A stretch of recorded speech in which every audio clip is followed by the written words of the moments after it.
রাসূল করিম সাল্লাল্লাহু আলাইহি সাল্লাম বলেছেন, ইন্নাল্লাহা ইউহিব্বু ইযা আমিলা আহাদুকুম আমালান আন ইউতকিনাহু। অর্থাৎ আল্লাহ সুবহানাহু ওয়া তাআলা পছন্দ করেন যে তোমাদের কেউ কোনো কাজ যদি করে, সেটা দুনিয়ার কাজ হোক, আখিরাতের কাজ হোক, যে কেউ কোনো ভালো কাজ করবে, কোনো কাজ করবে, সে যেন সেটাকে ইতকানের সাথে করে, সুন্দরভাবে করে, যথাযথভাবে করে, সর্বোত্তম উপায়ে করে।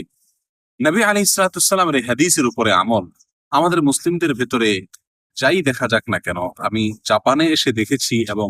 আগে থেকেও আমরা কম বেশ সবাই জেনে থাকি যে জাপানিদের ভেতরে এই হাদিসের উপরে আমল দুনিয়ার দিক থেকে অন্তত রয়েছে। নবী আলাইহিস সালাতু ওয়াস সালামের যে নির্দেশনা ১৫০০ বছর আগে তিনি দিয়ে গেছেন, আজ আমরা অমুসলিম সমাজে তার কোনোটিকে দেখি যে তারা বাস্তবায়ন করছে, অথচ আমাদের জীবনে তার ব্যাপক ঘাটতি রয়েছে। তাই আসুন, যে কোনো কাজ করি আমরা, সেটা আখিরাতের আমল হোক অথবা দুনিয়ার কোনো কাজ হোক, সেটাকে সর্বোত্তম সুন্দরভাবে, সর্বোচ্চ ভালোভাবে